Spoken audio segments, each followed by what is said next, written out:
the split between fear and excitement is probably a 50-50. Like the more that I watch is actually not doing me any favors, because the more I watch, I go, God, can I actually do this? So that's probably the fear side. And then you go, but imagine if I could get good at this.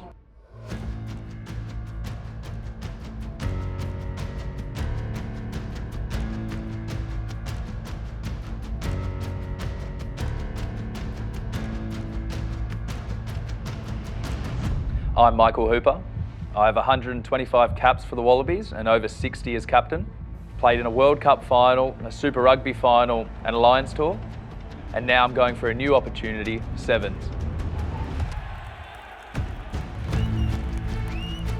So I've been very lucky to have a long 15s career, do a heap of different things, play in different areas and places across the world. And that kind of comes to a sort of point where it doesn't excite me as much as it once did.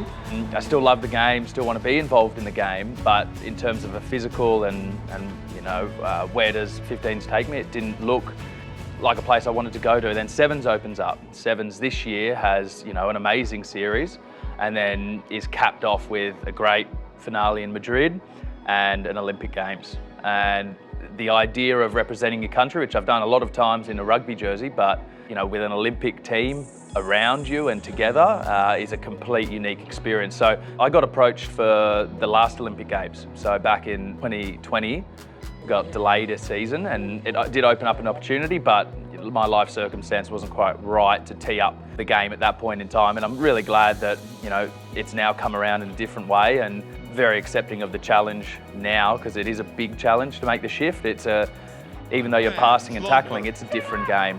Roach to Turner, good hands across the line. Gonzalez will score the final try. I did also try, very much like Hoops back in 2016, to make the transition from the 15 format of the game into Sevens, given that 2016 was the Rio Olympics, the first time ever that rugby Sevens had participated in. Show and goal there, creating an opening this time. Surely Havana, will he get there? Yes, he will. I thought the challenge was something monumental, but something that I could easily achieve. And given the fact that I was still playing for the Springboks, the opportunity to then go represent the Blitzboks 12 years on from making my Sevens debut back in 2004, really honestly thought I had it.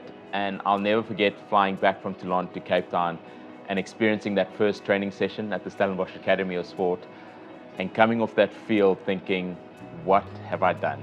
Sevens in itself is one of the most unique sports on the planet. It's more Quirk this time, calling from the outside, but Quirk throws the dummy, and Alicia Quirk is going to open the scoring for Australia. It involves both anaerobic and aerobic energy systems that has the most incredible athletes running around on the pitch. And someone like Michael Hooper, who's been in the 15-a-side game for so long and made such a name for himself there, is now going to transition across to probably one of the toughest sports on the planet. Busting through holes, but it's the offloads. Here's the first one. There's the second one. And there's the creation of the equaliser. When I walked into camp, there's another player that's from Manly, who's 21, and he called me Rook straight away. So I was the rookie straight off the bat. So I knew where I stood pretty immediately. And I love that. Like, I am very much in a learning capacity, and I will be throughout the whole year. So my upskill has to happen fast. So the more that I can get all the players in there to talk to me like they would talk to each other or anyone else, is the most important thing that, you know, it's really what I need. Like, you never would think as like a young 18-year-old guy playing for the Aussie Sevens that you're calling Michael Hooper, the former captain of the Wallabies, Rook. My preconceived idea of Sevens is a ridiculously hard game. So Stephen Hoyle's an ex-15s player and also a coach of the Sevens team for one point, and Rob Horn, an ex-15s player and also a coach in here. And the first thing they said is, you're no longer a rugby player, you're an athlete. You're an athlete first. And I was like, what the hell does that mean? They're like, these guys train that hard all the time. It's like a constant pre-season, and then you get a tournament. And the tournament's like, you know, scattered across the year. And you've just got to do your best to hang on through that time. So you're an athlete, and then you throw the footy around a bit.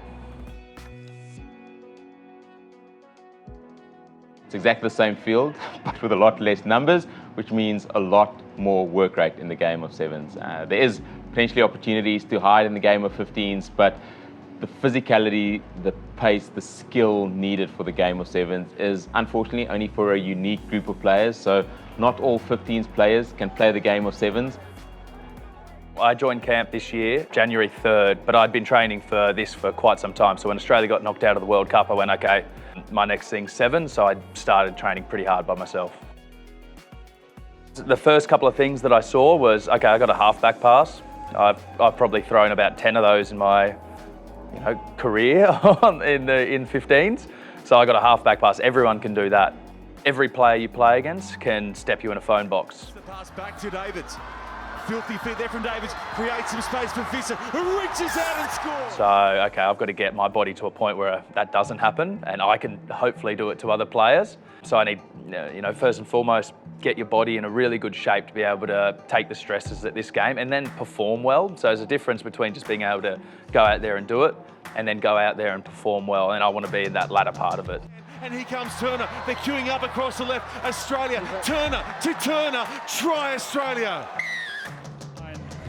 And a spectacular one-handed put down from the best player in the world. Yeah, the adjustment to opposition is strange.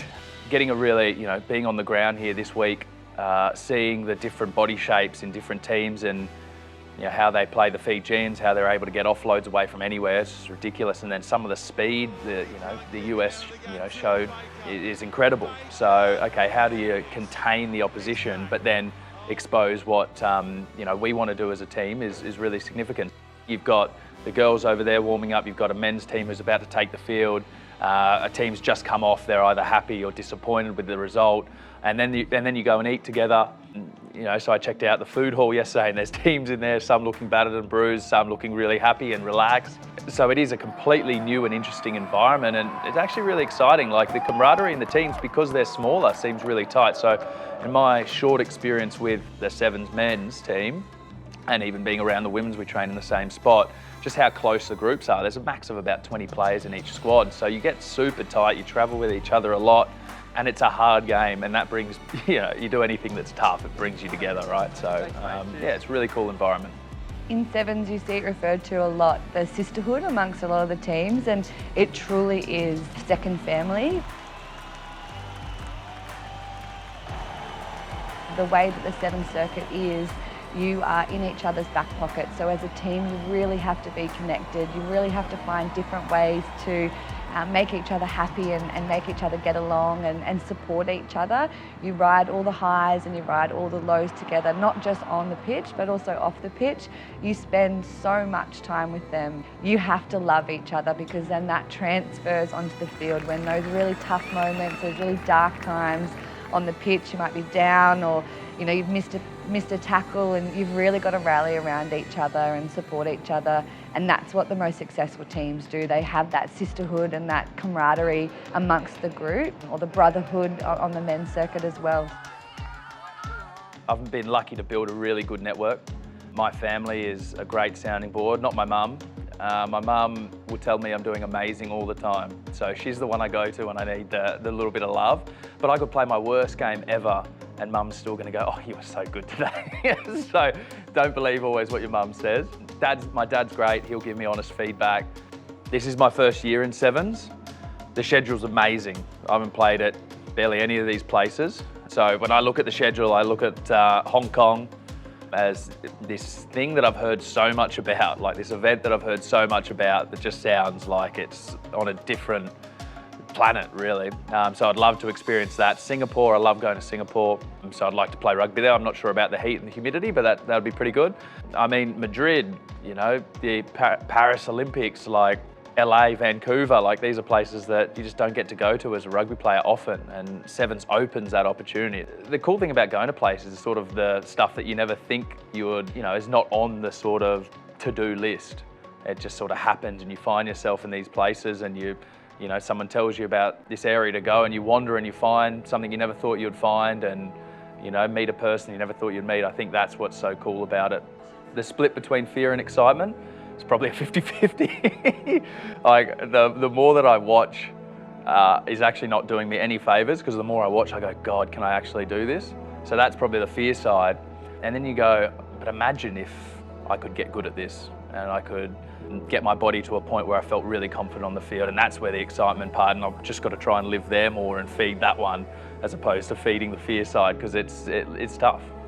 The risk for me doing this, I don't think there is a huge amount of risk, probably just physical risk, injury. It's a complete shift from what I've been doing. So injury, I'd say, is the main risk. You know, it really puts pressure on the body. In terms of, you know, do I not get selected? Do I never play a game?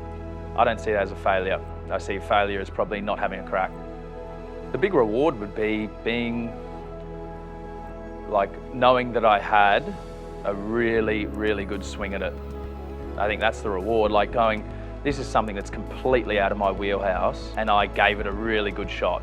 And did I go really well or didn't I go well? Like, that's okay. The outcome's going to be what it is, but if I gave it a really strong shot, then that's like exactly where you want to be. The great thing about if you do give it a good swing is usually it works out, you know, well. So I feel like if I give it a good shot, that's great.